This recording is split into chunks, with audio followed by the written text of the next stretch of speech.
This is a relay project. Real Talk starts right now. Here's Ryan Jesperson.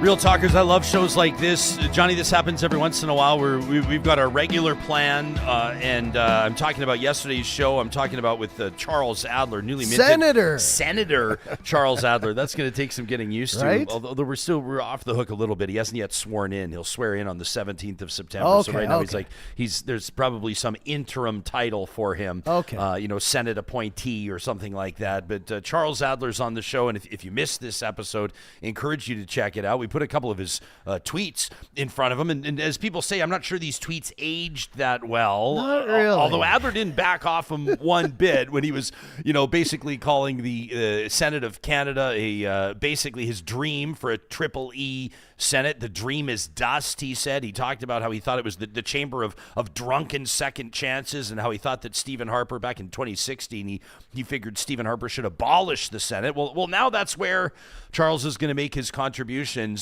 for the next 5 years anyway, until he ages out at 75. So we have this great conversation, but there's some cynics. Adler's got his critics, obviously, goes without saying.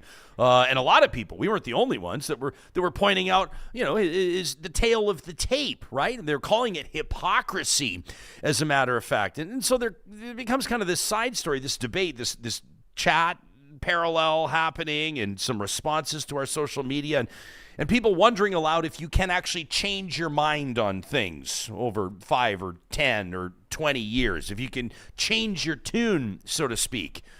And there's this one guy in the chat. There's this one guy in the chat during that show. There's this one guy, but this guy's name is recognizable to people living in Western Canada, certainly to people living in Alberta. And he's starting to share his own thoughts, and I'm watching this play out, and then I start talking about it a little bit, and of course I'm talking about former Calgary councillor Jeromy Farkas, who's in there talking about reinventing oneself and changing your position on things and deepening your understanding of issues. And I'm sitting there after we did this episode with Adler on the 19th of August, and I'm going, instead of us trying to speak on Jeromy Farkas's behalf, why don't we just get him on the show? And so I'm looking forward to that. We're going to be chatting with him today, and I'm going to pick his brain on a whole ton of stuff. He spent a lot of time around council tables, in council chambers, when the rest of us, when our eyes glaze over and we lose interest and they still have hours to go. Jeremy's done that. He's logged those tough miles, so to speak. So have a lot of members of this listening audience. Those of you that have served on town and city councils, on school boards, those of you that listen, that are MPs or have been MLAs, you get the idea. Well, Jeromy still thinks that Calgary got the short end of the stick, that Calgary got hosed by that Flames arena deal. I want to ask him about that. And plus, November, the first week of November is approaching, kind of, sort of. We're not talking about things like snow and frost yet, but soon November will be here. And the significance of that for Danielle Smith, it's her leadership review as part of the United Conservative AGM. So what different politicking can we expect to see from Alberta's premier? I bet you that Jeromy has an opinion on that. All of it starting in 30 seconds. But before we get there, I've got a special message, a message for those of you that are working as financial advisors and senior finance professionals. You could be well into your career right now, but still there's an opportunity that you're going to want to take advantage of here at Business Career College. And that is the CDAA, that Certified Digital Asset Advisor. It's a designation program for financial advisors, for senior finance professionals to learn more about decentralized finance and digital assets. Here's the deal. Cryptocurrency is set to change Canadians' investments and their private wealth. As a matter of fact, 3/4 of the new generation, 75% of the new generation of investors say that they're interested in adding digital assets to their financial portfolios. So financial advisors, you probably have seen it yourself, an increase in questions about things like Bitcoin, blockchain, NFTs, decentralized finance. And listen, at this point, if you want to ensure your own career survival, you want to be prepared to serve this next generation of investors, this is something you're going to want to pay close attention to. That's the CDAA. at businesscareercollege.com. And because you're hearing about it or watching it on Real Talk, if you use that promo code Ryan20, they're going to knock 20% off. That's an exclusive 20% discount on that CDAA course using the promo code Ryan20 at businesscareercollege.com. I was talking to not a financial advisor the other day, but kind of a financial manager. And I said, well, we've been having a lot of conversation about Bitcoin on the show. And I said, it pops up from time to time. I said, what's your take on this? And he kind of looked at me and he said, I've still got some learning to do on that. And so I told him about that CDAA. Hey, listen, let's get to our leadoff guest today, Jeromy Farkas. They call him the Pathfinder. We're going to find out why in just a second. He's a mentor, an athlete, and a community mobilizer. Who's put his name on more than $10 million worth of fundraising efforts in the social, post-secondary, and political sectors. He was Calgary's youngest city councillor, the first openly LGBTQ person to hold municipal elected office in Calgary up until his tenure ended in 2021. He ran for mayor. You know that, finished second. And following that race, embarked on a wild journey, a successful 4,300-kilometer solo run from Mexico to Canada. And it's what he's done since then that has everybody talking, and one of the reasons why we're happy to welcome him back to the show. It's nice to see you. Yeah, thanks so much for having me, Ryan. What is this? Is this a real background behind? For people on the podcast, let's describe. You look like you're in a log, a beautiful cedar. Got a stuffed bear back what there? is What is going on behind? Where are you right now?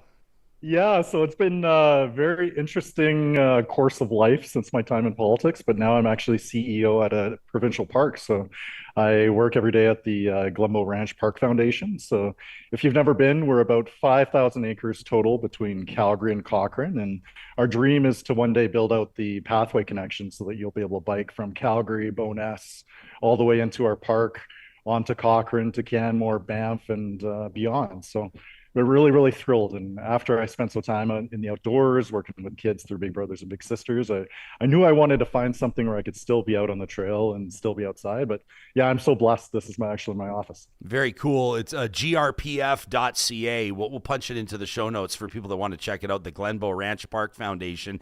Hey, is it tough after, you've served as a city councilor, you've worked in politics? I don't think that every single person can just step into a CEO role, this executive leadership. All of a sudden, it's a bit of a different thing. How did you find that transition to be? Well, I had just a great series of mentors, even in my lead up to being elected for office, right? And I think serving on a number of boards, the type of experience you get in political service, but especially municipal political service. So as a city councilor, I think I sat on something like 75 agencies, boards, committees, commissions, and municipal politics is really where the rubber hits the road. It's the service organizations, it's the nonprofits, it's actually delivering a lot of these services. Whereas I think the transition's a little bit harder in provincial or federal politics. There's a couple books that have been written about this, Tragedy in the Commons, The Dark Side, and others that kind of talk about the rough transition that these former politicians have going back into private life. But I think at the municipal level, it's a little bit different. You're much more engaged with the community, for better or for worse. You get to see your neighbors in the grocery store. You're more connected. So in some ways, I think it makes it a little bit better, that springboard going out of it. And ideally, you accumulate less baggage, right? As an independent, ideally, you can vote the way that you think your constituents want. Whereas I think when you're serving at the provincial or federal levels, you kind of rightly or wrongly get cast as, all right, this is just a liberal partisan or a conservative hack, right? Yeah. So I think the transition back as an independent, going back into private life, is a little bit easier. Although you definitely, there's a lot of city councilors. I don't know why my brain just told me to use the word nondescript. That's not a very charitable assessment, but you know what I mean. They're kind of they're just a little bit middle of the road. And if you were to say, hey, how do you think this city councilor voted on something, people wouldn't really know. If the councilor supported bike lanes, they'd probably figure they were a liberal, and if they, that sort of a thing. But you were known as the conservative councilor, or one of the conservative councilors. Was that just Jeromy being Jeromy, or was that by design? Was that political strategy right from the outset? Did you were you just being yourself, or did you craft a political persona?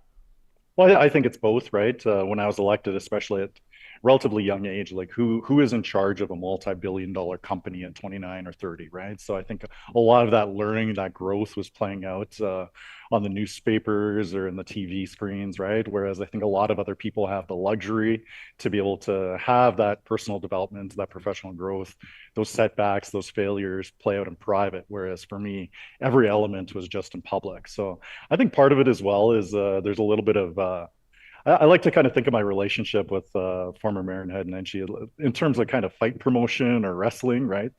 We both definitely kind of leaned into kind of an image of what was kind of expected of us in terms of like storylines, but we could always leave that on the ice. And I think it was one of the more telling things for me in that after losing the election, you really get a sense of who your friends are. And he, of all people, was one of the people who leaned in the most to try to support me, encourage me. And when I called him up and I said I was running again, there was just a little bit of silence. And I said, from Mexico to Canada, for Big Brothers and Big Sisters. And he said, I am in. What can I do to help? And it was 30 minutes later that he had a recorded YouTube video to send out to supporters. Yeah. And by contrast, say Jason Kenney and his team, they never even answered my phone call, right? So it was interesting to me in terms of the people who were there for me or weren't based on ideological lines. So it was definitely a learning experience. Yeah, isn't that interesting? That surprised me a bit about Kenny, but also not, I guess.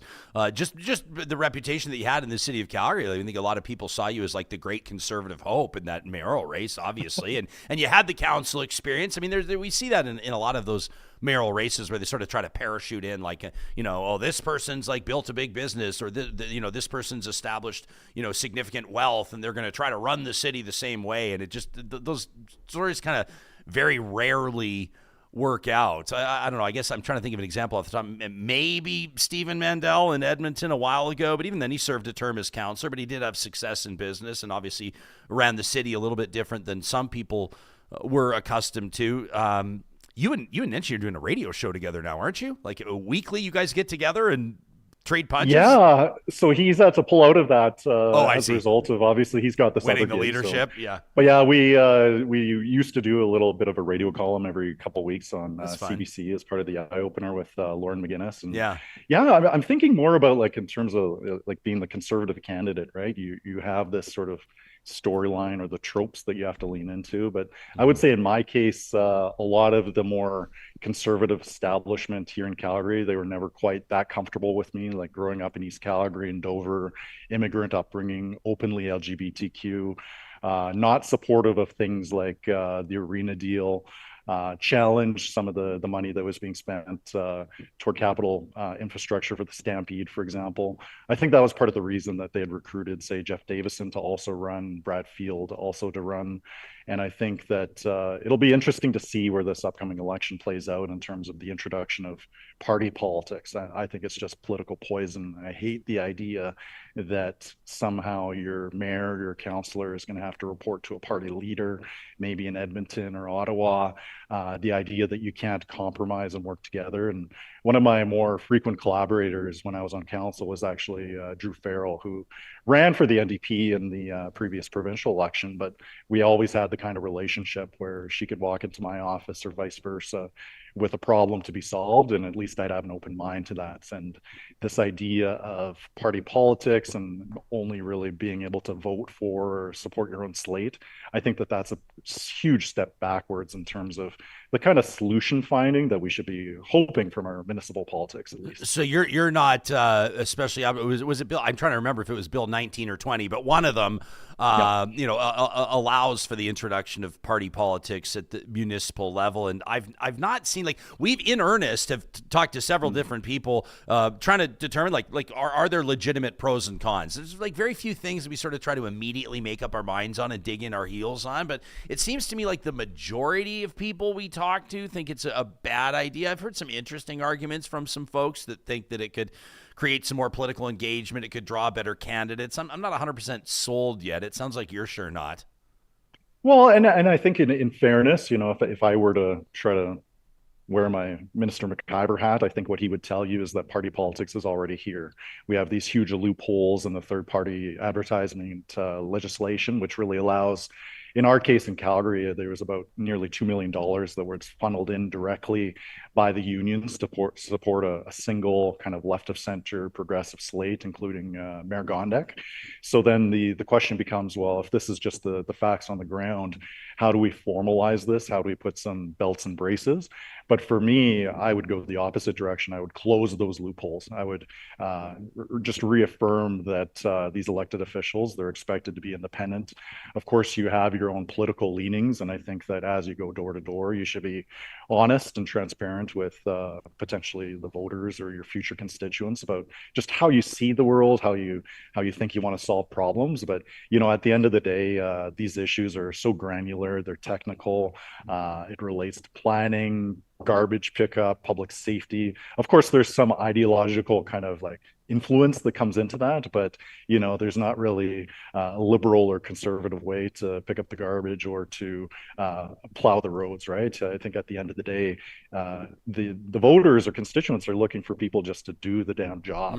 They're not looking for the ideological answers, and I think that this is a sort of a lesson I've learned in that I'm the first example of somebody who allowed some of that problem solving to become too ideological. Yeah. And I think it's important to kind of just pull that back and say, well, why are we here? And it's just to solve problems for the people who voted for us. And the injection of partisan politics, I think it doesn't bode well, I don't think, for Edmonton or Calgary. I've heard out a few friends who actually make compelling arguments that there are liberal and conservative ways to manage snow clearing and garbage removal, to be honest with you.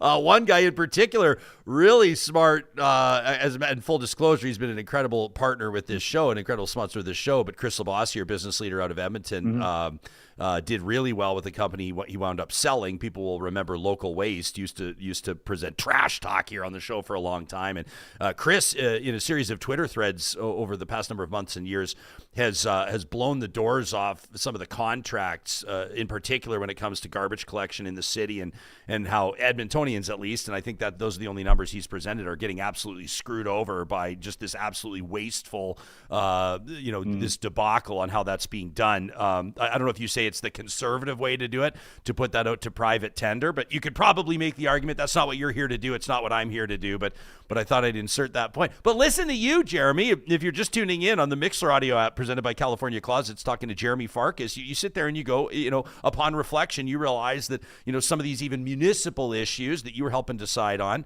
as a city councilor, that you were applying kind of a partisan lens to it, and you needed to walk that back. That comes, I would imagine, after a great deal of reflection. That's not something you all of a sudden wake up in the middle of the night and realize you need to do your politics differently. What was it for you? Well, it's not so much the giving up on your values, right? Like for me, I believe in small government, individual freedoms, things like that. And I see that very much consistent, say, with support for the LGBTQ community. Even I had recently written a piece on why conservatives should back the low-income transit pass here in the city of Calgary, for example, right? And when you think of just supporting our most vulnerable neighbors, when you think about supporting seniors, this is very much conservative values in terms of just caring for your community and caring for your neighbors. Whereas you see conservatives these days pushing for, say, 96% of the upfront funding for our new arena will come from taxpayers. That's not very conservative to me. Whereas I think when I was in my role on council, I was sort of thinking, well, what's the big C conservative, or what's the UCP position on this? And how do I not ruffle the feathers with, say, the powers that be, say, in Ottawa or Edmonton? And that really, I think, distracted me from being able to do the work locally in the neighborhood that I was elected to do, right? So I think you can still have those conservative values. You can still have that way of looking at the world, but I think it's the partisanship, thinking about these, what's the next play for my political career, that I think really detracts from actually doing the work in the present moment.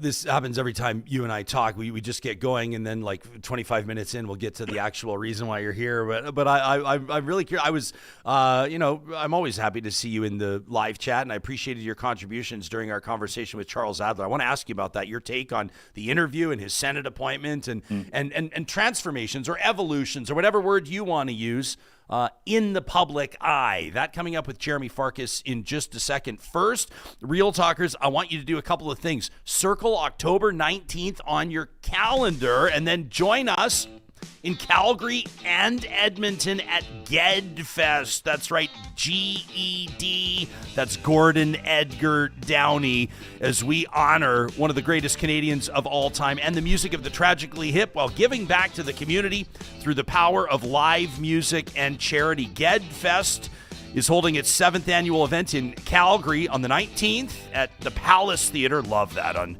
Stephen Avenue. Of course, Trickle Down, the hip tribute band's going to be playing there. And up here in Edmonton, the inaugural GEDfest in Edmonton, featuring a band you're not going to want to miss. That's Hypnotical, Edmonton's quintessential tragically hip cover band. All of this in support of a great cause. We're going to be raising $250,000 for the Alberta Cancer Foundation and the Ben Stelter Foundation. That's GEDfest on the 19th of October. Also an event going on in Kelowna. Look at them go. I love this. This is a group of people, big hip fans, that want to make sure that music lasts forever, and of course that they can support a great cause as well. You can learn more about it and get your tickets at gedfest.ca.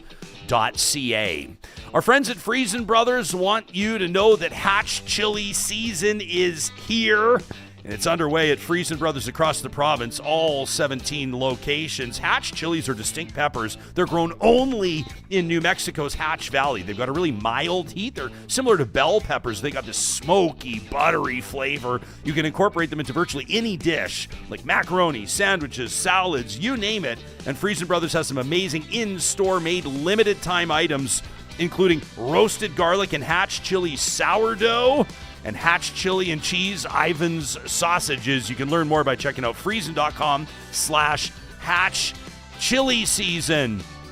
And I was going through our emails the other day, Johnny, and I came across this one as well from Beverly, and I know I've read it on the show before, but it made me smile, and I wanted to read it again. We got this email to talk@ryanjesperson.com. Beverly says, we're in the renovation process. I heard you talking about California closets. I figured they'd be way out of our price range. She says, but I figured it wouldn't hurt to take advantage of that free consultation you always talk about. She goes, oh boy, was I ever impressed.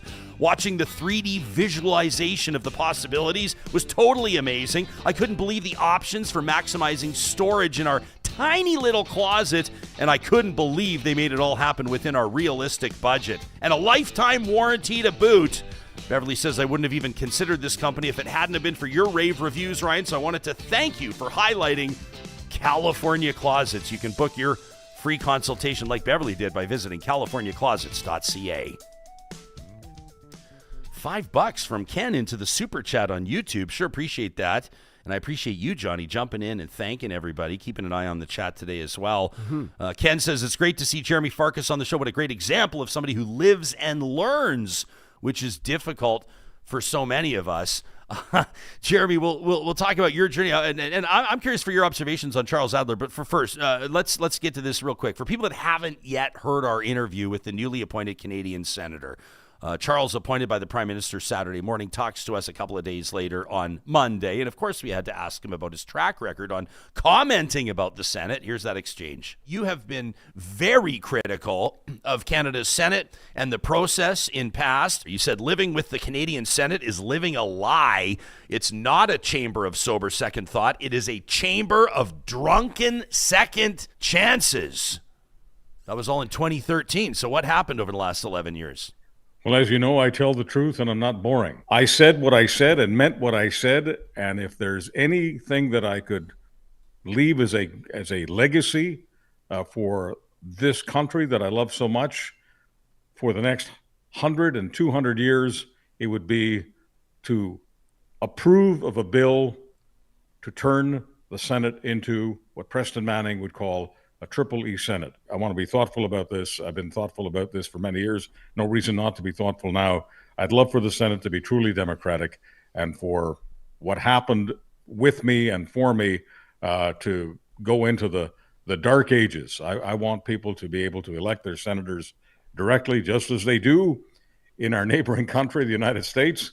And if I can participate in making sure that that happens, I think that would be a tremendous legacy. At some point, I think it needs to happen. So I've been saying that for decades now, and I don't see why I should change my mind now. So Charles Adler getting ready to serve Canadians in the Senate, already talking about shaking it to its core, going to a triple E or elected Senate. What did you make of the appointment? What did you make of his interview yesterday, Jeromy?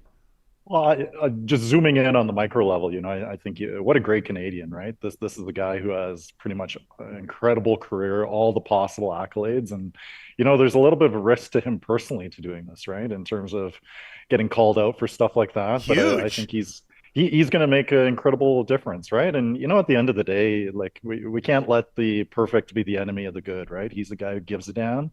He's going to go in there, roll up his sleeves, and actually try to do a lot of this stuff. And then I think just kind of zooming out on the macro level, when you think about democratic reform, changing institutions and stuff like this, there's really two ways to do that. Like there's the more forceful kind of revolutionary way. That's one way to do it. But the other hand is actually putting people in these positions to willingly give up authority and to give up power. If you're not going to support that some of these senators will actually make the change from the inside, then you're only leaving option number one on the table, right? So, I think that we need more people like Chuck.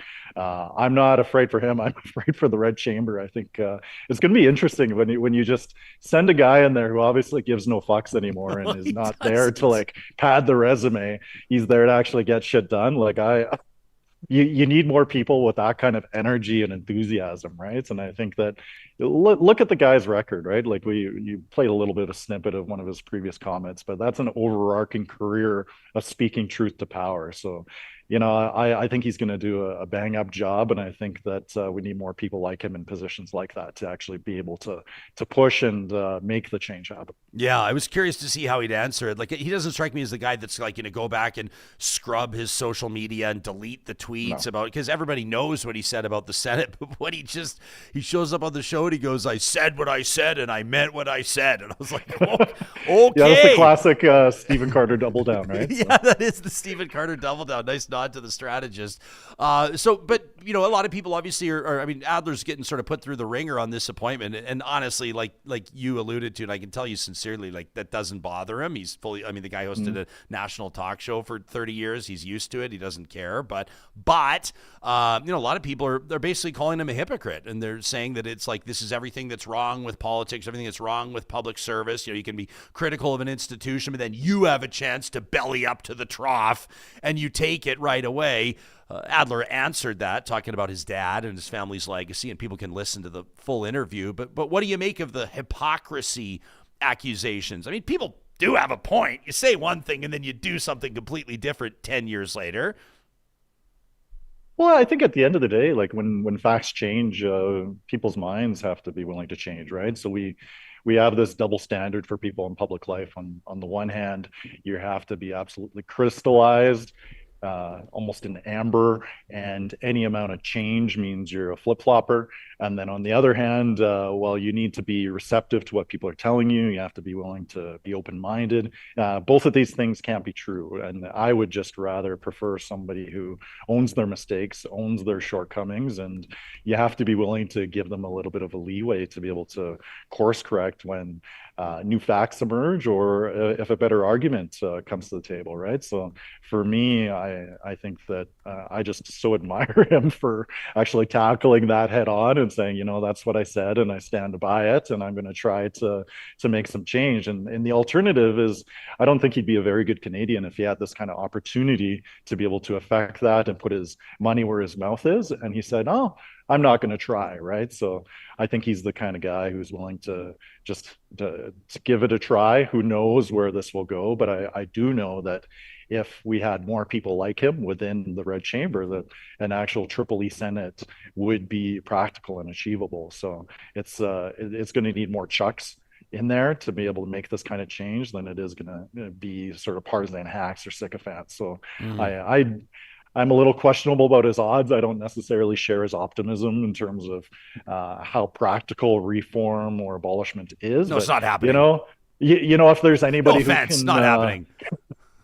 Like, but I'm if not there's trying. anyone who could make it happen, maybe it's him. It might be him for sure, but it's just like, I don't know. And I sort of like chuckled at this yesterday. And again, I don't want to come across like I'm dismissing it. Like, the guy is more passionate about this kind of stuff than most. And there's no question how much he loves his country. But I just, I pointed out yesterday, you're walking. I said, your feet haven't even touched the carpet yet. And you're already talking about blowing up the entire structure and moving to an elected Senate. And you're going to be talking to every single one in there has been appointed, which is just funny. And I don't know, I just look in the past, and maybe I'm cynical, maybe I'm realistic, whatever the adjective would be, but Prime Minister Justin Trudeau promised electoral reform, didn't he? And then he won the election and then basically said, well, the fact that the Liberals won proves that the system's not broken, so I guess we're not going to fix it after all. And it's not quelled or stopped or calmed calls from people. We get emails all the time to talk@ryanjesperson.com. We say to folks, would you like to see us do a certain show on a certain subject? And time again, electoral reform. But it's tough because the people that would actually make that happen are the people that are enjoying the fruits of the system as it stands. Well, and I think that there's just something to be said for a guy who, again, just gives no fucks anymore, and he does not need this job, right? So for me, that helps my sense of optimism in terms of he's still saying the stuff. He doesn't need to say that anymore, right? He could just as well just refuse interviews. But the fact that he's rolling up his sleeves, he's still talking to you, he's still engaging on this. Yeah, I think it gives me a little bit of sense of optimism. But again, he's going to be outnumbered when he gets in there, so it's gonna be interesting to see how that plays out. Yeah, absolutely. I want to shout out Travis, who's kicked into the Real Talk Beer Fridge on the YouTube Super Chat. Really appreciate that. This is just turning into a big back scratch for you, Jeromy, which was not the intention, but I hope you don't mind. Travis says Jeremy's an actual reasonable guy, although I don't agree with a lot of his perspectives. But that rhetorical first question in the chat. Everybody loves when you pop into our chat. What do you say again? You say, what are we talking about, or what's the subject, or something like that? You have an open. Yeah, what's the topic this morning? What's the topic this morning? You always ask. I love it. I was wondering to myself on the drive into work today, who's going to ask it now that Farkas is the guest? Tony says Edmonton needs a Jeromy Farkas type candidate in the next municipal election. I appreciate his perspective. She says, here's to the beer fridge, and tosses in 5. So you will be well watered when you come visit the studio next. I don't know what is the Jeromy Farkas candidate? Like what I wonder what she means. What does Tony mean by that? Like, what's the Jeromy Farkas candidate? And I would say in terms of my own personal values, like fiscally conservative, socially liberal, live and let live. But I think we're actually acting out on those values, right? I'd say libertarian, but in a sense of understanding that, like, for me, I came from an immigrant upbringing. I don't have anything if not for what we were able to work for, but also the kind of community supports that were provided for us. And one of the first in my family to finish high school or university. It takes a village, though, right? I think there's a lot of folks who achieve that level of success and assume that through ego or arrogance, it was them alone who created those opportunities. Whereas for me, I think it's just important to actually have some consistency with stuff like this, right? For me as a conservative, it's really tough to be say espousing things around free market when I see a lot of people within various parties actually pushing for what's more crony capitalism, right? So I think having some ideological consistency, focusing on evidence and data, that's always been kind of my approach to things, but you got to be willing to change your mind and to course correct when better evidence and data comes. But the problem is that actually a recipe for political success, because you're going to have a lot of your former supporters come out and say, well, now you just lied to us the first time, or you're a flip-flopper, or we don't know what your real values are. I've just been so fortunate, and I've had so many people come out to support me in the things that I want to do. And even if I don't get it right the first time, if I can admit that I fucked up and I actually share how I want to take ownership and how I want to be able to do things better going forward, then, that'll count for a lot of folks. Not everybody, but you don't need to make everybody happy. You just need to live a decent life and hope you make a good impact along the way. Mm-hmm. We've got, I just want to address something. I sure appreciate our live chat, what they bring to the table. Some of our viewers today are asking for my comments, I guess, and certainly I hadn't seen this.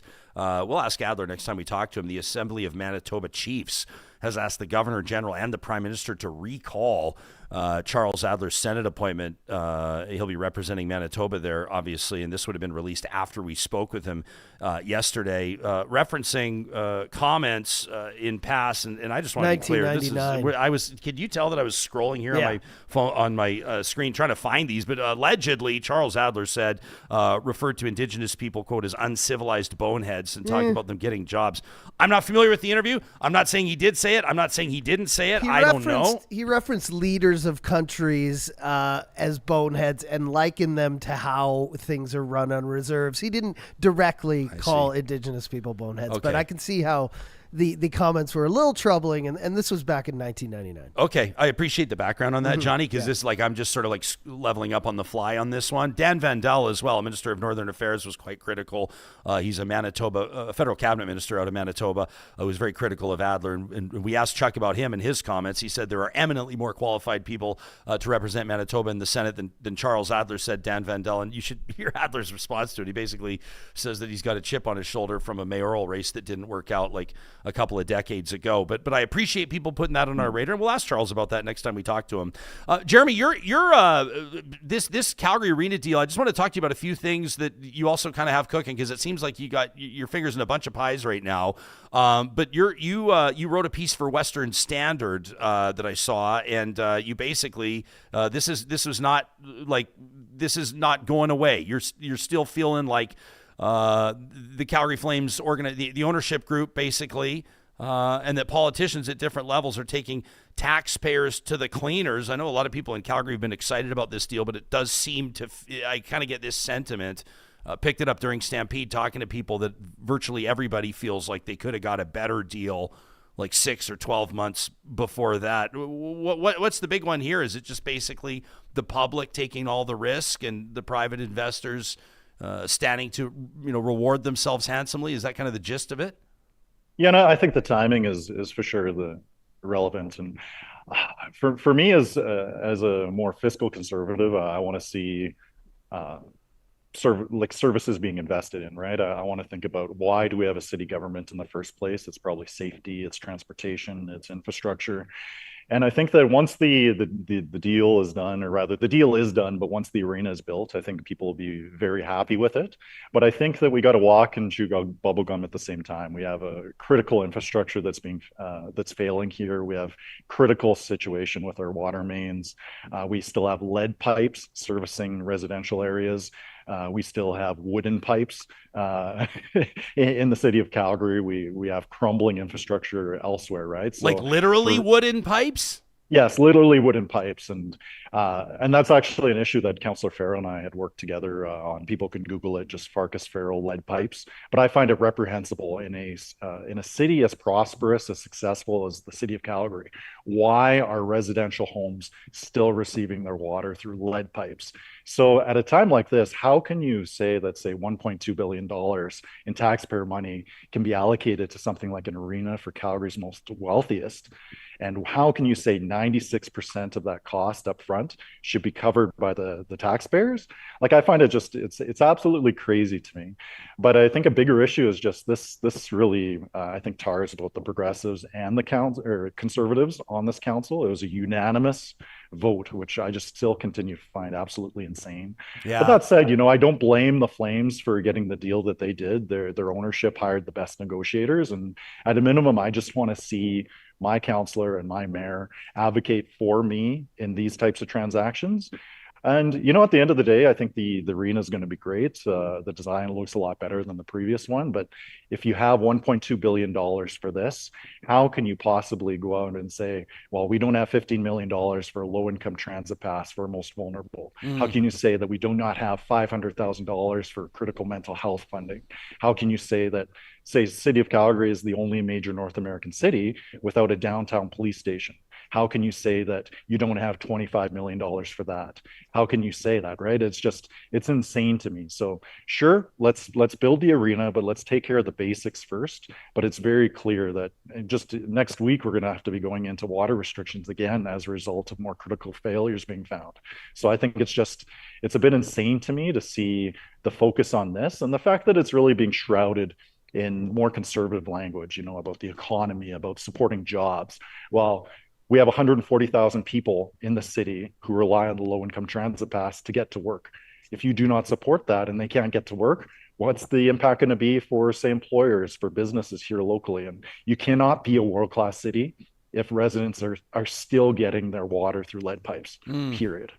Yeah, no kidding. A unanimous city council vote on anything. Unless it's like, we're declaring today the day of whatever, or unless the city's not paying a single cent for something and reaping all the rewards, a unanimous vote is just weird. And there's usually at least one outlier, someone that's looking to maybe even just make a name for themselves. I thought that was pretty unusual as well. Hey, if you were the mayor of Calgary right now, and this absolute this disaster with the water main break, and it was leading up to Stampede. We did a bunch of shows on it, and I know it put out like tens of thousands, if not hundreds of thousands of Calgarians for like weeks and weeks. And it was a real issue. More than anything, I think the bigger picture is it reiterated to people across the country how vulnerable you can be and how impacted you can be in a moment by a major infrastructure failure. How would you have handled that if you were mayor? Because the province, and I'm not saying they like turned a blind eye to it. I asked the premier about it directly, but the cities have been demanding infrastructure funds. The Alberta municipalities say that there's a $30 to $40 billion infrastructure deficit across the province right now. And it seems like the cities are kind of left holding the bag without a lot of levers to pay for it. What would you do if you were mayor? Well, a couple pieces there. I think that Alberta municipalities, even Mayor Gondek, have made the point that I think that cities get actually 8 or 10 cents at most on the dollar in terms of taxpayer dollars. So I think that there's a case to be made to have that more equitable, right? A mayor of Calgary or Toronto represents 1 million plus people, right? So I think the fact that these cities know the services, they are where the rubber hits the road, and the fact that they're responsible for the most, but they have a bare fraction of the types of resources to be able to deliver. I think that that's a huge structural issue. Where they lose me a little bit is where they're advocating for more property tax powers, sales taxes, stuff like that, without an actual dedicated stream to be able to address those needs. So I think in the past, the argument's been made, give the cities more taxing powers, but it's been more of a blank check. It hasn't been actually restricted to actually those specific needs. In the case of Calgary, I thought it was just poor form to point fingers at the provincial government in terms of not doing their fair share to take care of the pipes, because historically the city of Calgary has never once made any type of ask to the provincial government as far as that water infrastructure. So, maybe it could have been an argument that, hey, we've been knocking at the door asking for this problem or solutions to this problem. You haven't helped us out. But it was just very poor form in the early days of the crisis to try to play politics with it. What I would say, and just observing Mayor Nenshi in terms of his model of leadership, definitely didn't agree with him on everything, but I think that he was an excellent communicator through the floods, even through COVID. And what I think that I learned from him is just communicate early, communicate often, share the facts, share the evidence. And I think that it's about level setting expectations as well. In these situations, the politicians themselves are not really the deciders. They're not really the ones rolling up and inspecting the pipes. At best, you're sort of the face of a lot of that expert knowledge, that emergency management expertise, and you're sort of communicating what the expectations are. And I would say that through this crisis, there wasn't the translation from the engineering to the daily life that needed to be done. For example, we had to reduce per capita water consumption by 24%. So then they said, well, there's this red line with percentages. And it was very difficult on an individual basis to know what that means. I think that they could have said, for example, well, if it's yellow, let us mellow. If it's brown, flush, right? Or give a target of, well, we know that the typical home washes their dishes 5 times a week, you got to bring that down to 1. We know that people wash their clothes 3 times a week, you got to bring that down to 1. Or so just making it more granular and making it relatable to the everyday person was, I think, a strength that Mayor Nenshi had, that I believe that Mayor Gonda could probably learn from as well. Do you what you November 2nd will be Danielle Smith's it's during the UCP AGM in Red Deer, and there'll be a leadership review there, and that, like, for conservative premiers has typically been they need to pay more attention to that and take that more seriously than general elections for the most part. What are you expecting to see different from Alberta's premier, if anything, between now? There's not a lot of time. We're talking like 6 weeks or something like that between now and November 2nd. Well, I think that one of the best tools or levers that she has is really just control of the legislative agenda, right? I think that she can dominate the media cycle for the next several weeks with the legislature coming back, proposing certain policies, and never want to look a gift horse in the mouth. I think with the federal situation as well, there could be opportunities to be able to try to extract some gains there. But I think that it kind of plays to Danielle's strengths in terms of just the one-to-one individual lobbying. I'm sure at this point she's given call list, maybe 30 or 40 people per day to be able to call. She has that pulpit. She's able to deliver a lot of these public addresses. She's able to tour across the province. So I think that her position is relatively secure, but many people smarter than I have said that about past premiers and been proven wrong. I think it'll come down to level setting expectations. It's interesting. I don't think that the premier's office has really telegraphed what they think the appropriate number would be at this point. I'm guessing it probably just 50% plus one, but I think with Ned Nenshi coming in at about that 86% mark, I think that's probably going to be that trouble zone. I think that they're going to be aiming for 86% or above, and if it's more than 50 but less than 86, I think it'll be uncomfortable, but a win is still a win. Yeah, 50 plus one would be like that. There's no mandate to stay at that point, and high 80s. You got to, like, it's interesting now, like, you've got I won't say candidates. We're not facing an election yet, but there's been sort of a boost of energy into the NDP. Although it feels like with kind of like mixed feelings, like it feels like the end, like hardcore long time NDP membership. I don't know. This is just what I'm getting from it. Just seems like they're not still 100% completely sold on this guy, but you can't ignore. It's maybe kind of like what's going on. Weird example, weird comparison, but with Pierre Poilievre and the Conservatives, where like not everybody's maybe 100% on board, but you can't ignore the fundraising, you can't ignore the membership sales, you can't ignore the shot in the arm that the leader brings to the party. So yeah, it'll be interesting to see. I guess the test of time will be like, does Nenshi bring something different to the table that Rachel Notley didn't bring? Because she's already a huge personality. She already had huge name recognition. She didn't have, like, at least in the last election, a ton of trouble winning in Calgary. If you look at where she needed to win, in particular, it's rural areas. And then you ask, well, does Nenshi have something that Notley didn't have when it comes to winning in rural areas? I don't know.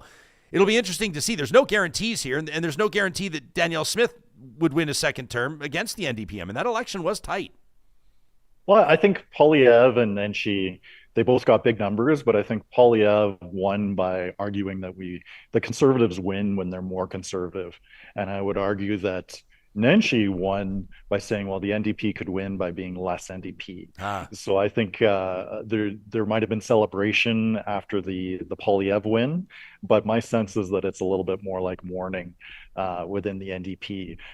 You can't deny the fundraising, you can't deny the membership, but I would say that there's quite a bit of soul searching in terms of some partisan friends of mine saying, well, they're not quite sure what their role is here. Of course, they're not going to support the UCP, but the enthusiasm it's a little bit drained. But that comes down to, well, just the personal relationships, right? The leader is going to have to make those calls. It's going to have to be, Nenshi's going to have to make it very clear that Hoffman, Ganley, others have a strong role to be able to address a little bit of that skepticism. But, it's better to win with 86% than not to win, right? So at this point, it's just spin, right? A win is a win is a win. Totally. I can't take away the incredible job that Zane and others did, right? But to what extent they were just riding a wave versus enthusiasm for the man himself, I think it'll remain to be seen, and they'll be going into some tough by-elections here, right? It was quite surprising to me that Danielle didn't call the by-election in Lethbridge right away. It would have been interesting just from a political standpoint to say, well, we're going to clear the way right away so that the leader can have a chance to enter the legislature, and then it becomes a bit of a game of chicken to say, well, will Nenshi actually run in that seat? It would be quite awkward for him. But the fact that they've dragged the puck on that, I think that proves that their focus is more internally right now in the UCP than on the NDP. Yeah. So once they can survive that leadership review, then they're going to start to look outwards. And then another piece is that, and I think it was Corey Hogan who mentioned this, that, by the end of his mayoral term, Nenshi was bruised. He probably would have been able to win again, but it would have been a real slugfest. So I think in some ways, distance has made the heart grow fonder for the guy. And his focus is going to have to be about reminding people why we liked him in the first place. And the UCP is going to have to be focused on reminding us why we hated him. Yeah. Well, and I think a big part of that, like we've seen a bit of, is it okay that we're keeping you this long, by the way? This is way past. Please. Okay, good. Because we asked you to stay for like half an hour. We're way past that. But there a lot of people will say, and you know how sometimes like arguments, if they're not like the most compelling argument, they kind of trail off, but you feel like the point's still, so people will say, well, then they had Nenshi, and then they go, well, there is his like track record as Calgary's mayor, if you know what I mean. But then nobody really develops it. But I do think there could be something there. I think you sort of had a bit of a reputation as at least by the end of the term, at least this is what people are looking to apply to him. You're kind of the authority on this one, whether he was or not. You were perceived at least to be his opponent in council around the table, but as sort of like a tax and spend mayor. And I think you sort of get the impression that a lot of Nenshi's political opponents present day intend to reference that and reiterate that and point out and go to the numbers and take a look at his track record. It can be debated how vulnerable he is on that. We've asked him about it directly. He doesn't seem to sweat it, but what else is he going to say, though? Do you think that that's going to be a liability? You think that his track record, the latest years as mayor, will hurt Nenshi? Well, there's really two pieces here, and maybe the first I'll tackle is just the politics. And when you're a mayor of a council, you own a lot of the decisions. You kind of look around the room, you see where things are going, and then you try to kind of get in front of that parade, both to kind of take credit, but also to take some of the body blows.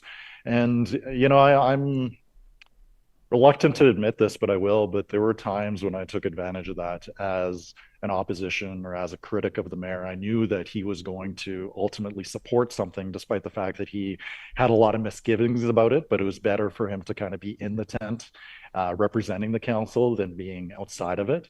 And it was more his personal style to try to see consensus. And I think there was a lot of things that ultimately council wanted to do that he took the body blows for, but that was his own just kind of theory of leadership. And then secondarily, like when I actually worked for the Manning Center and I did a lot of the reports on terms of who is the biggest taxers, who's the biggest spenders, who's the more fiscally restrained, I always found him kind of middle of the road. He was very supportive of the city administration, the bureaucracy, but he was also quite critical too in terms of doing his homework, getting into the weeds and some of the stuff. So I think that a long-winded way of saying, the man himself is complicated, but what you see is what you get. He's the same guy in public as he is in private.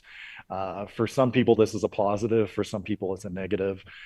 For me, I always much prefer somebody who'll stab me in the stomach versus stab me in the back. And whenever I could get a handshake from him or an agreement that he would support me, he would go to the end of the earth to support me, right? And quite literally in terms of what I tried to do post-politics, I think he was still there for me then. But I think his biggest challenge is going to be that ego. It's going to be potentially the arrogance. It's going to be the personal style. Mm-hmm. So I think that he's done quite a bit of soul searching and learning about that in terms of being a member of a team, and managing a caucus of 40 plus people is so much more unwieldy than, say, a team of councillors that are only like a dozen of us, right? So I think that to the extent that he can incorporate the ideas of the people around him, I think that that's going to be really important. But it's almost like oil and water in terms of his thesis was, well, maybe the NDP needs to be less NDP or more pragmatic or something different from the federal party. That's, I think, a recipe for success generally with the public, but it's going to be really tough threading that needle because it's the hyper partisans, it's the donors, it's the door knockers, it's the candidates, it's the party infrastructure that'll actually execute on get out the vote. So how do you marriage the two? I think his redeeming feature is that even for a lot of folks who don't like him personally, there's a lot of great people around him, like Darcy, like Zane, many others who, Chima, who can kind of keep him. I'm not going to say keep him in check because he is his best. He is his best resource, but he can also be his best enemy. Yeah, for sure. Joe Spuck is watching us, and he has a question for us on Twitter. And by the way, if Joe's Twitter bio is true, he's a bioengineer and a researcher, and he's way smarter than me. We already know that. And he wants to know if you're running for mayor next election, and here's why his intelligence matters. Joe's, that is. He says, I think it's his time. Have you ruled it out? Have you confirmed you're going to do it? Where are you at?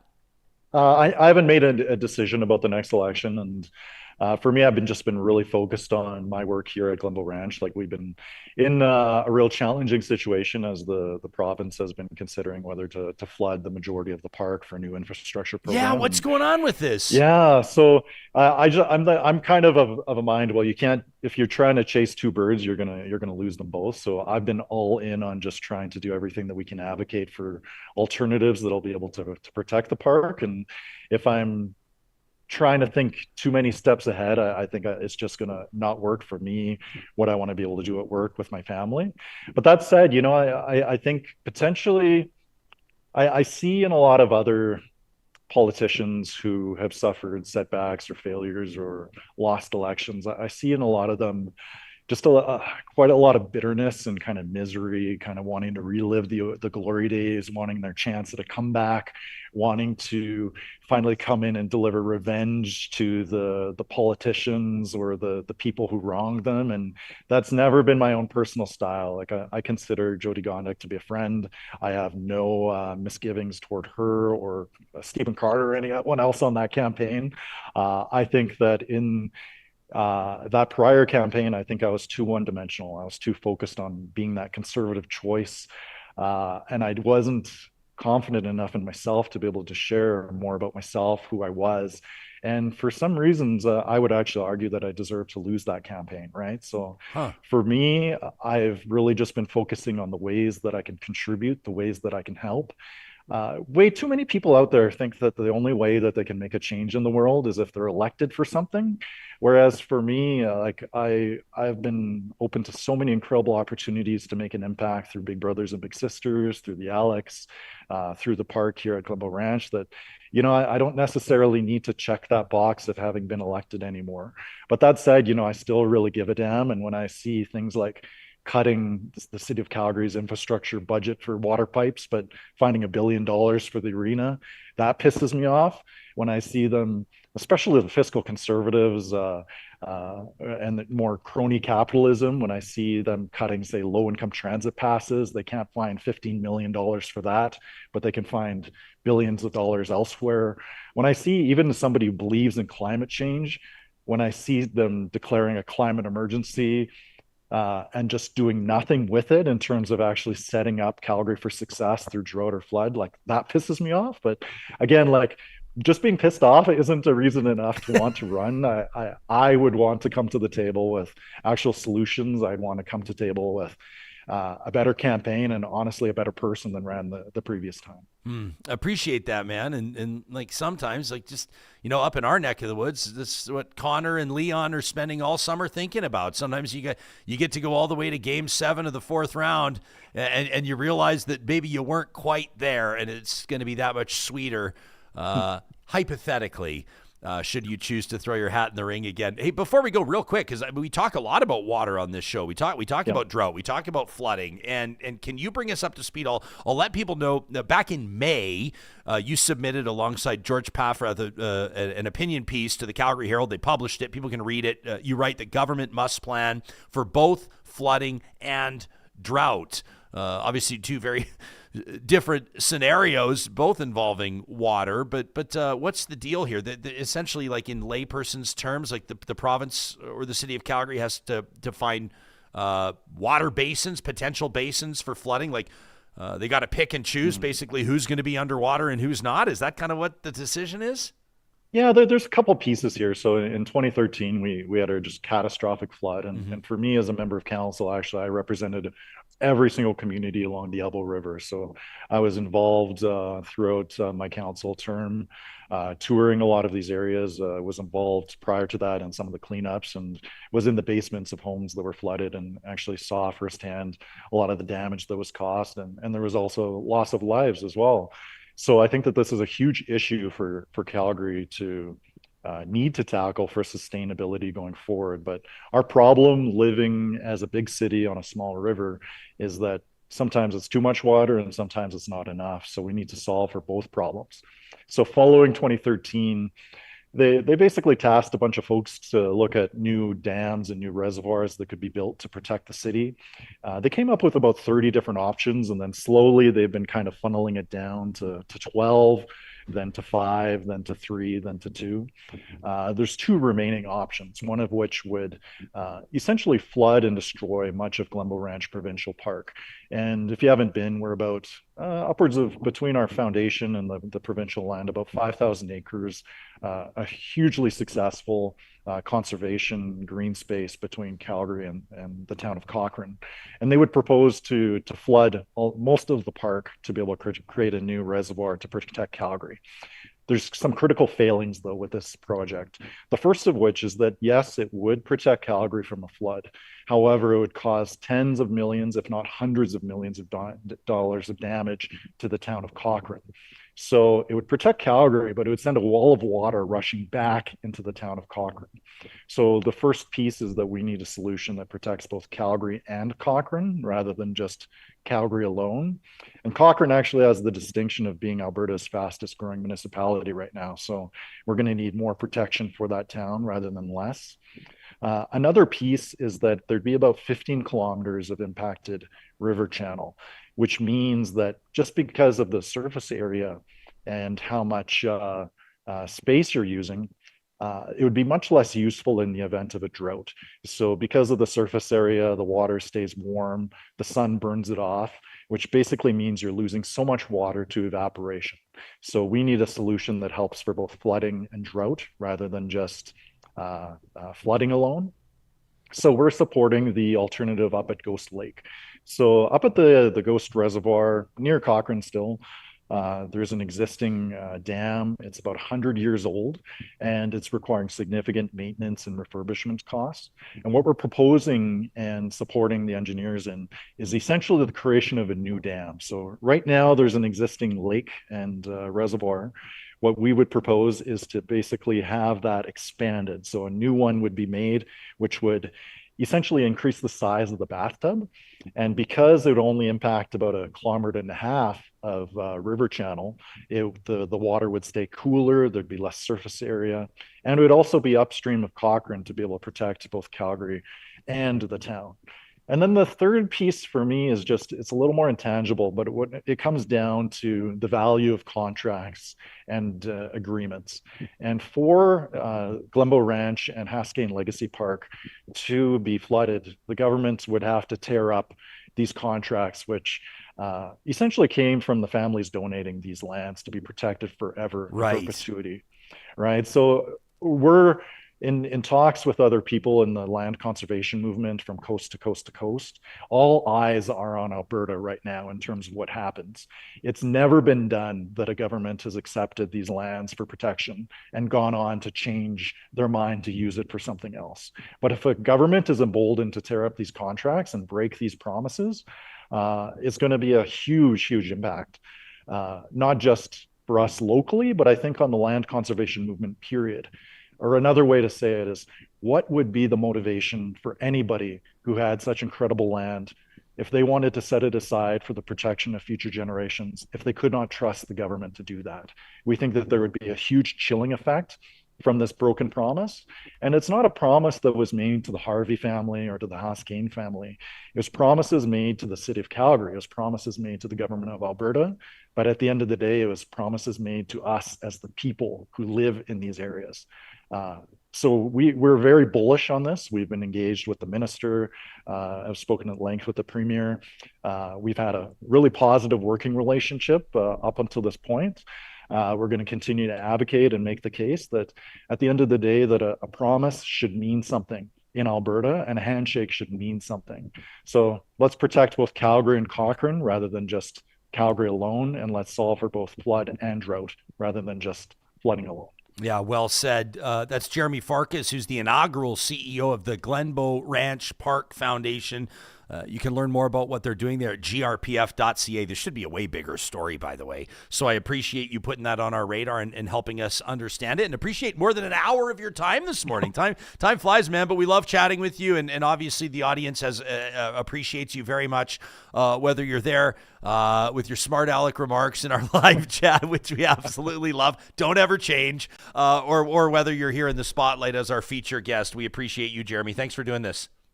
Thanks again. Yep, you got it. That's Jeromy Farkas. Give him a follow on Twitter at JeremyYYC.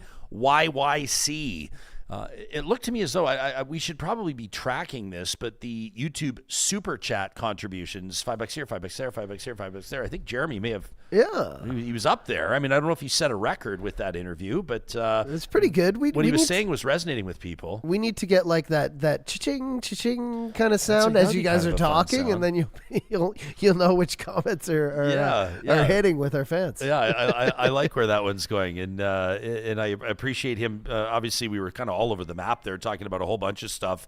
But Jeremy's just a fascinating story, right? And sort of his post-election ruminations that he's been more than willing to share publicly, and I sure appreciate that. I did have a couple of people. We had some DMs to our Real Talk Instagram. People are asking what's going on with my one fingernail. I don't know did you notice this? So yeah, I'm not supposed to announce this yet, but I'm not going to say too much. But I'm rocking one painted fingernail, my pointer finger. Hey, express yourself. On my Ryan. left hand, I'm expressing myself, but Real Talk and Relay is really proud to support a campaign that we're going to be telling you more about in the month of September. And we just did a video shoot yesterday, so I had somebody expertly paint my nail here. It's amazing watching somebody that knows what they're doing painting a nail. Have you ever tried to paint a nail before? No, and my wife does it. Her toenails and everything. I watch it. It's an intricate process. Very intricate, but if you know what you're doing, it happens very quickly. So this is it's a 1 in 5 campaign, and we're going to be talking to you more about mental health resources that in the month of September. But that is why I am rocking this. I don't know what the shade would be. It looks to me like an aqua, like an electric aqua. I was just going to say electric, like disco blue. Yeah, almost. disco blue. Enough about your nails. Can we get to this Pierre video? Yeah. People wrote Everyone's been talking about this all weekend. We should have got to it yesterday, but Charles took the spotlight. But man, we're going to get a nice chuckle at the end of the show. Hang on a second, here. because we did, and some people yesterday were like, "Why are you not talking about the Pierre Poilievre Canada?" We had video? other we things. were laughing. We had other stuff going on, but I was like, "We'll get to that." So that's coming up in less than a minute. But first, keep the comments coming on the live chat. I appreciate them. This conversation and shows like this don't happen without the support of amazing partners like our friends at Kubi Renewable Energy. They are Western Canada's busiest solar installer, and they are always hiring. And I can say this with confidence, no matter what your project might look like. You maybe got a sort of a modest dwelling, your home residence, you're looking at putting solar up on. Maybe you got one of those big fancy palaces out in the country. Maybe you've got an off-grid cabin or cottage. Heck, maybe it's a barn and you're looking at maybe decreasing the carbon footprint of your ag operation. There's a million different ways that Kubi can help you lower your payments, what you're spending on energy, and do a little bit more for planet Earth. You can learn more about their off-grid solar expertise, the EV chargers, as more and more folks buy those electric vehicles. Kubi's got you covered. You can request a free quote online at kubienergy.ca. That's where you can find out more about the jobs they've got posted too, under the careers link on their website. Speaking of flooding, by the way, Complete Care Restoration, this is a team of talented professionals that work across our home province of Alberta, restoring properties and rebuilding peace of mind. These are professionals that are certified to be doing what they're doing, and there's no project too big or too small. They'll treat every one of them like it's their own investment. They're professional property restoration services, and they're ready to respond 24/7. Heaven forbid if disaster strikes in your neck of the woods. Don't forget, CompleteCareRestoration.ca. So yeah, this is kind of you're laughing already. I love this. Because let me say this: Pierre Poilievre and his team have been really kind of masters of the message. They're social media monsters. That's why this is funny. because I always wonder, and we sometimes get a window into behind the scenes, because we know a lot of people who work as staffers who are next to these people, or who are these people who push out promo on social media, which is, I would argue, the most important thing in running a campaign, in continuing to show leadership power these days. I mean, we've seen what happens right now with Trudeau and Poilievre, how Poilievre's winning that game because they are so witty, they're quick, and they're on the ball. Yeah. But this is an example of where maybe someone in the background, this is going to hit so hard and we're going to be so quick. We're going to be first to the gate with this. This is going to be a bomb. This is going to be an uppercut.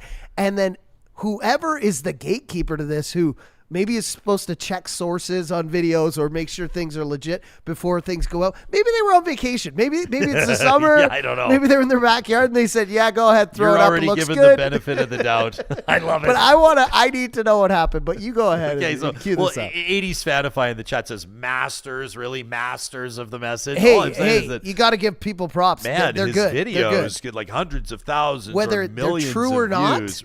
That people are ingesting them, and it works. Absolutely. It's hitting. I mean, remember his? I think of his one over breakfast where Poilievre, it's like the toast and POV camera. He's like yeah. eating his toast and drinking his coffee. He's like, "Oh, hey, Justin, glad you could make it." And he kind of like talks to the video like he's talking to Justin Trudeau. Remember the one about him like running his hands along the wood of the log cabin and talking so about weird. but they've landed with people Yeah, and of they've course, resonated and they have done their job, which is what makes this one so very interesting. So this was on the 17th of August. So this is just a couple of days. We're talking about this now on the 20th of August. A few days later, the Conservative Party of Canada, from its official Twitter account, releases a video, Canada, Our Home.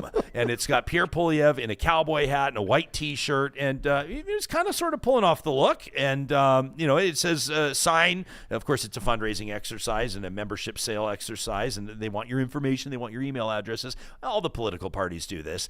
And they say sign to bring home the country we know and love. But here's the thing. The video itself, which is supposed to be all about Canada, actually has very little Canada in it. So we're not going to play the whole thing, but we'll play the opener to give you an idea of what we're talking about, and then we'll see what the fact check looks like. Here it is. And it's easy to forget what home and hope look like. So let me paint the picture of school children, boys and girls, being welcomed by their teacher at the front of the school as they walk in to learn about reading, writing, arithmetic, and our proud history. Before walking in the door, though, they look back at Dad in his pickup truck who's dropped them off. He rolls down that suburban street with his windows open in the school zone, driving slowly so that he can hear that beautiful crackling sound of hammers pounding nails into Canadian lumber on newly Canadian built lumber. and affordable Canadian homes.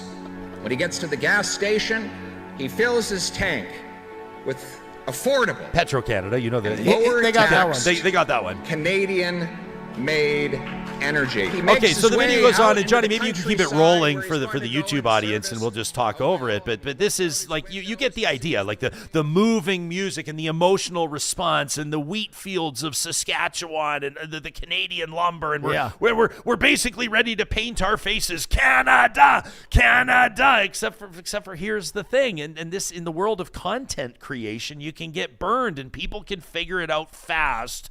I want to credit Tom St. Denis, who snagged that video and posted it to YouTube. So we're seeing jets right here.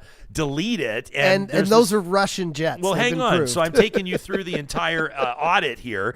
Disordered YYC is a Twitter account that we've referenced from time to time. And whoever it is that's running that account has done a really good job on this. And the account says, listen, if you're making a video about the Canada we know and love, maybe you shouldn't be using pictures of Utah's Rockies or the foothills of Indonesia.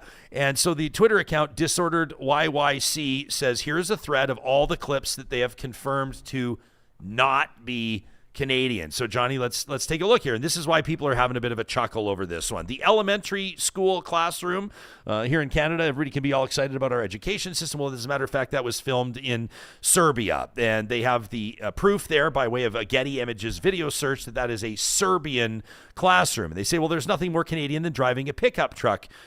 through an American suburb. That's exactly what this drive is. This is, again, stock footage. I mean, you could have gone out and shot your own, but you didn't. You could have put this to an ad agency, and I mean, but you didn't. They're avoiding copyright. I get it. What about the Canadian lumber that he was super excited about? I love this. Well, it turns out that it's a newly built home in Slovenia. Shout out Andrzej Kopitar, but Slovenia is where that construction site was happening.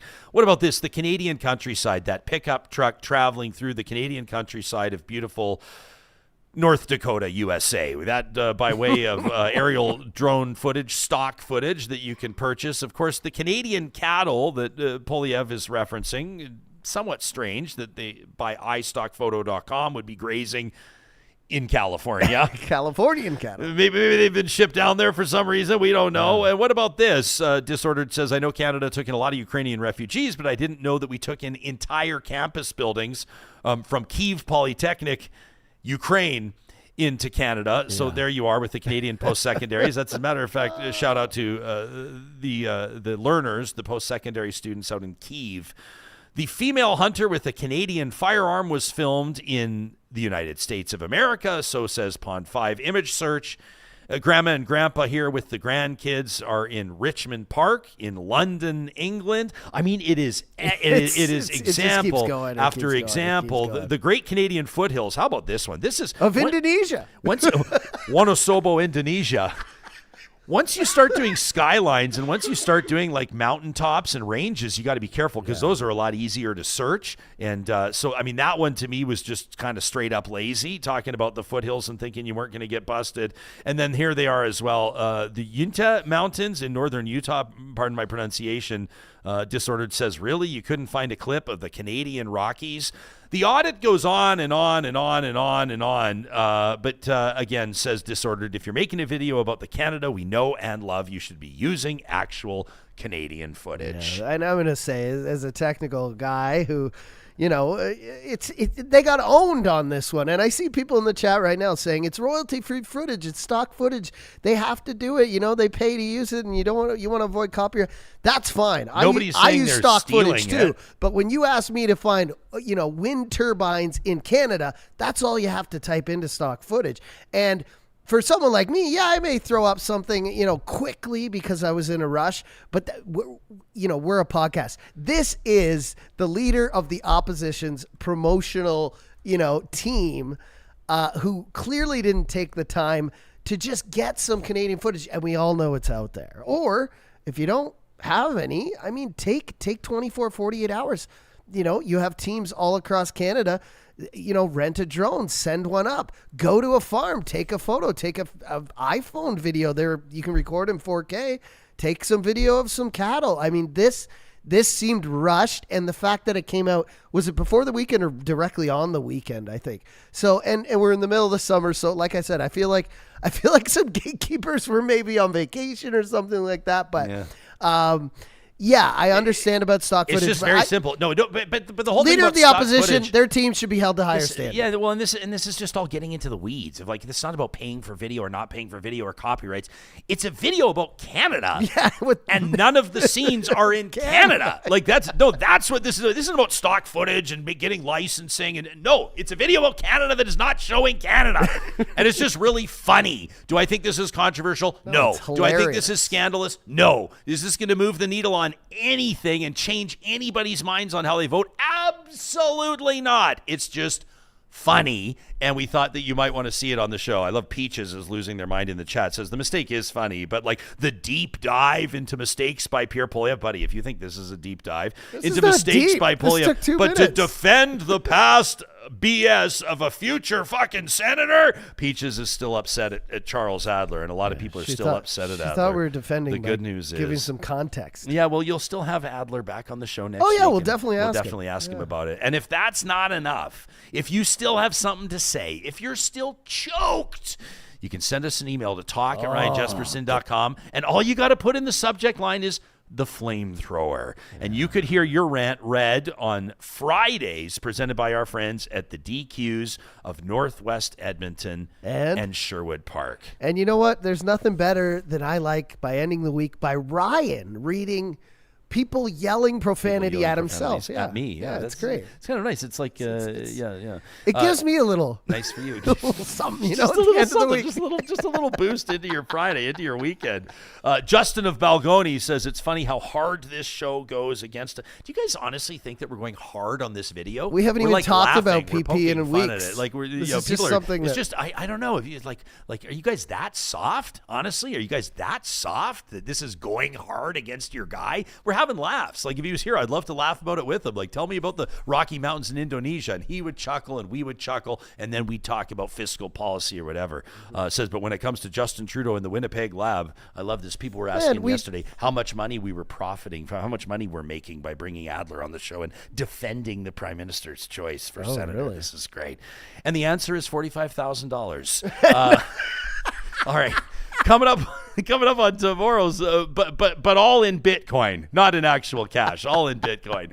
Coming up on Wednesday's episode of Real Talk, that's the 21st of August. We love this. An audience member of ours is like 24 years of age. A surgical intern at the U of A has already accomplished more than most of us in twice as many years, was watching the show as we were talking about healthcare reform, reached out and said, would you like to know what the next generation of surgeons are doing to address these? We said, join us in studio. He said, I will. And we'll do that next episode.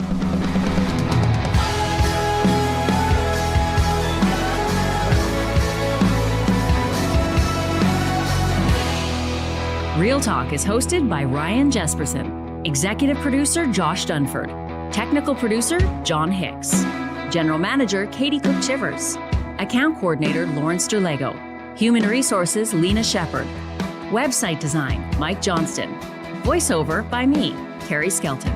Real Talk's editorial board is Supriya Dwivedi, Ahmed Ali, Brandy Morin, Ann Castleman, Corey Hogan, Harmon Candola, Catherine O'Neill, and Chris Henderson. Member Emerita, Julie Rohr. Real Talk is recorded in Edmonton, Alberta on Treaty 6 territory, the traditional and ancestral territory of the Cree, Dene, Blackfoot, Saulteaux, and Nakota Sioux, home to the Métis settlements and the Métis Nation of Alberta. Real Talk is a relay project. For more, check out ryanjesperson.com.